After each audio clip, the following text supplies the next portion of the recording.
Երասխահունի այգիները գրոհած բզեզները տերևակեր են, վնասատուն, միջատ է, եթե շնչավոր է, դրանից ազատվելու տարբերակ վստահ եղեք կա, գյուղացիների խնդիրը հեռուստատեսությամբ տեսել, պնդում են Ագրարային համալսարանում։ Մենք միջադաբան բույսերի պաշտպաններ ենք, այսինքն եւ կարողանում ենք ախտորոշել, կարելի է իրենց վերացնել այդ միջատները։ Եվ միանշանակ։ Բույսերի պաշտպան, ջերմոցի մասնագետ, ագրոնոմ, բուսաբուծության ու պտղաբուծության հարցերում մասնագիտացած 72 շրջանավարտի է բուհն այս տարի աշխատաշուկա ճանապարհելու։ Նույնիսկ եթե նրանք բոլորը այգիներ մտնեն, ինտենսիվ գյուղատնտեսությունը գերակա հայտարարած մեր երկրի համար ըստ Արմենակ Տեր-Գրիգորյանի քիչ են։ Քիչ են, որովհետև յուրաքանչյուր ջերմատան համար, որոնք այսօր ունեն արդեն պատկառելի ծավալներ, հեկտարներ եւ ավել, առնվազն 1, 2, 3 բույսերի պաշտպան անհրաժեշտ է։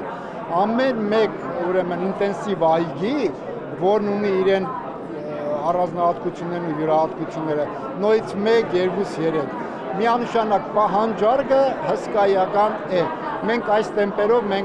առաջիկա 5-6 տարիներին չենք կարողանալու բավարարենք մեր մասնագետներով արտադրության պահանջարկը։ Հմուտ ագրոնոմներին ագարակատերերը բարձր վարձատրությամբ ձեռքից ձեռք են խլում, բայց արի ու տես պահանջարկ ունեցող այդ մասնագիտությունը երիտասարդներին դեռ չի գրավում։ Մայիսի 12-ին նշվող բույսերի պաշտպանի օրը խնդրի վրա եւս մեկ անգամ ուշադրություն են հրավիրում էկոնոմիկայի նախարարությունից։ Գլոբալ մարտահրավերներ են մեր առաջ, կլիմայի փոփոխություն, նոր տարածվող հիվանդություններ եւ այս մասնագետների, այսինքն բույսերի առողջության պաշտպանների դերը այս գործում չափազանց մեծ է։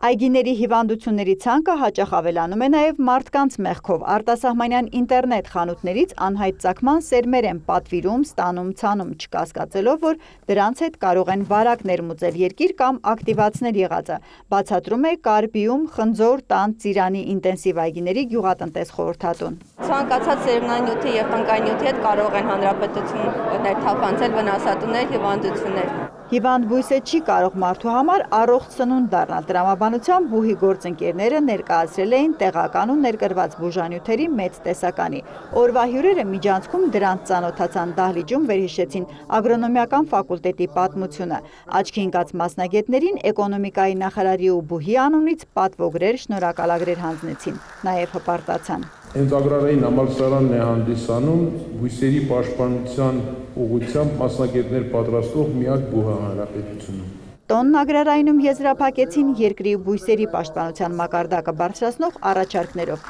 ուժեղացնել կարանտինային ծառայությունը, թունաքիմիկատ պարարտանյութերի կետերում ճիշտ կլինի վաճառողը խորհրդատու ագրոնոմ լինի, ժամկետանց պեստիցիդներն էլ դուրս բերվեն շրջանառությունից, որ գյուղացին երբ փող է ծախսում սրսկում դաշտը, արդյունք տեսնի։ Հերմինե Բաղդասարյան, Արտակ Գևորգյան լուրեր։